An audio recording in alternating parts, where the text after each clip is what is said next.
Makinig ka mga kapatid, alam mo ba na maaari mong gantihan yung ex mo kahit meron na siyang iba at sinisigurado ko magagantihan niyo siya as long as panoorin niyo itong video na 'to, matuto kayo at i-apply niyo, gawin niyo itong ituturo ko sa inyo. But anyway, ako pa lang yung Kuya Mael, almost 5 years na rin ako na nagbibigay ng advice, nag-o-observe, nag-aaral about sa relationship at nagko-coaching ng mga couples at sa mga mag-asawa. So, hindi ko man sinasabi na ako ang pinakamagaling, pero maniwala ka sa hindi, meron akong maibibigay sa iyo, may share sa inyo at maitutulong sa iyo, especially kung ang problema mo ay ang ex mo. Pero make sure lang na paki-subscribe naman, paki-follow naman at paki-share, mag-comment for engagement para marami din tayong ma-reach out at matulungan tulad mo. So let's go! Alam nyo, marami sa inyo ang nangangarap na balikan ng ex or mag-reach out yung ex mo tapos hihingi ng sorry or makikipagbalikan sa'yo or kahit makipag-ayos lang, kahit hindi na makipagbalikan. Ang problema kasi, opposite naman yung ginagawa mo, opposite naman yung approach na ina-apply mo, kaya walang nangyayari.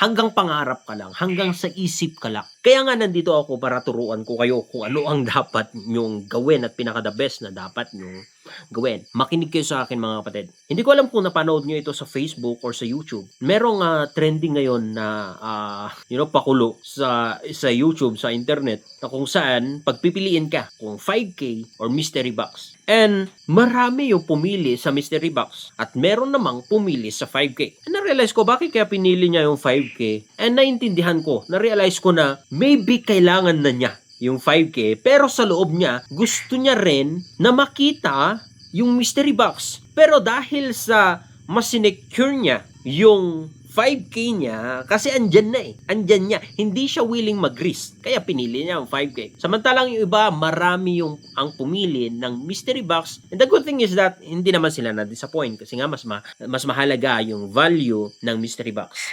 Alam mo ba na ikaw yung mystery box at yung bago niyang karelasyon ngayon, siya yung 5K. Sometimes, yung ex mo nag-i-stay sa karelasyon niya ngayon dahil sa kailangan niya. Maybe kailangan niya makumove on na sa'yo. Maybe kailangan niya ng patunayan ng something. Maybe dahil sa kailangan niya lang. Or maybe kailangan ng katawan niya kasi malibog siya. So, kailangan niya rin. Pero deep inside, naku-curious siya sa mystery box which is ikaw. Gusto niya rin na mabuksan, gusto niya na malaman kung ano ang meron sa mystery box which is ikaw. Pero ang problema dito, hindi po automatic na magiging mystery box ka kung hindi ka maging mysterious sa kanya.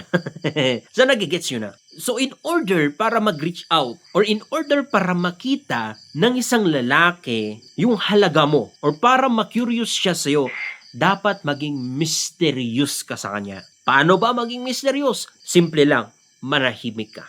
Sometimes hindi mo kailangan ng strategy, sometimes hindi mo kailangan ng technique para gantihan yung ex mo, kundi ang kailangan mo lang ay ang pananahimik mo. Marami sa inyo ang panay salita na mag-move on na ako sa kanya. Hindi na ako magre-reach out sa kanya. Ayaw ko na sa kanya. Pero sa totoo lang, opposite naman sa ginagawa mo. Naghahabol ka pa rin, nag-update ka pa rin sa kanya, nag-chat ka pa rin sa kanya. Ngayon, blinak ka sa Messenger, pero hindi ka naman na-block sa Facebook. Andun, nagpo-post ka pa rin. Panay patama sa kanya. About sa relasyon, about sa panloloko niya sa'yo, post ka ng post. So, ang nangyayari dito, hindi ka nagiging mysterious. Nagiging predictable ka. So, kaya yung value mo napakababa sa kanya kasi hindi siya naku-curious. Kaya hindi ka pinipili. Hindi ka pinipili. Hindi ka nahabol. Hindi siya nagre-reach out sa'yo kasi hindi ka nagiging mysterious.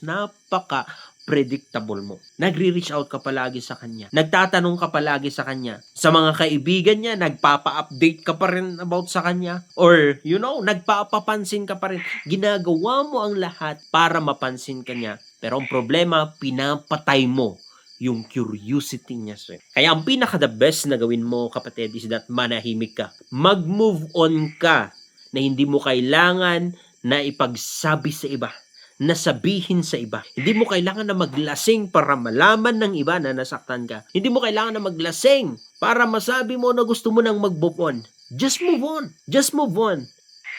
Manahimik ka. Huwag kang mag-post about sa kanya. Kung hindi siya mag-chat, huwag mo siyang i-chat. Kung hindi kanya pahalagahan, huwag mo siyang pahalagahan. Hindi dahil sa tinuturuan kita na maging bastos or matapang, or ma-pride, or ma-ego, kundi tinuturuan lang kita na makita mo yung halaga mo. Kasi ang nakakalungkot, at ito ang katotohanan sa mundo, kung hindi mo alam pahalagan yung sarili mo, walang magpapahalaga sa'yo. Wala. Pero kung alam mo na pahalagan sarili mo, unti-unti kang papahalagahan ng ibang tao, pati yung ex mo. So manahimik ka, huwag kang mag-post. At hanggat maaari, huwag mo siyang binabanggit sa conversation. Conversation mo sa kaibigan mo, sa kapamilya mo, sa kaibigan niya. Hanggat maaari, huwag mo siyang babanggitin. Kasi ang katotohanan niyan, kapag ginagawa mo yun, makakarating yun sa kanya. And yun actually yung nakaka-trigger or nakaka-curious sa ex mo. Mapalalaki or babae ito.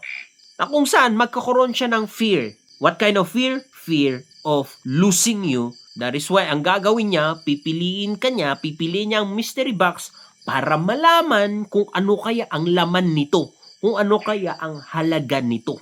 Nagigets yun na. Maniwala ka sa hindi. The more that you talk about him or her, the more that you lose her or him. Ayaw mong maniwala, edi subukan mo. Pero kung gusto mo, nahabulin ka, gantihan siya, then manahimik ka. Piliin mo yung sarili mo. Piliin mo ang silence. Piliin mo mag-move on na hindi pagkakalat. Hindi mo kailangan na i-post. Hindi mo kailangan na ipaalam sa iba na mag-move on ka na. Just do it and you will see yung magic nito. Anyway, before ako na mag-close, gusto ko lang na ipahabol sa inyo that never do that. Na ang prior mo dito is that yung gantihan siya. Wag. Kasi the more mo na ginagawa yun para gantihan siya, talo ka pa rin. Why? Because you're doing it for him, not for you. Listen, the greatest move on sa ex natin or sa ex mo is that yung nakalaya ka na sa sarili mo, na hindi nakakulong sa kanya. Yung hindi ka umaasa sa ibang tao para maging masaya, para maging kompleto. Yun yung greatest na move on. And mangyayari lang yun kung gagawin mo na mag-move on para sa'yo. Hindi dahil sa gusto mo siyang gantihan, pakitaan, saktan. Kasi talo ka pa rin kung yun yung laman ng puso't isip mo or yun yung priority mo. Maniwala kasi hindi, it will follow na masasaktan siya kung nakamove on ka na ng tama. So that's it. Thank you so much. I hope na meron kang natutunan. And I pray na magagawa mo itong ina-advise ko sa iyo, kapatid. Good day. You can do it.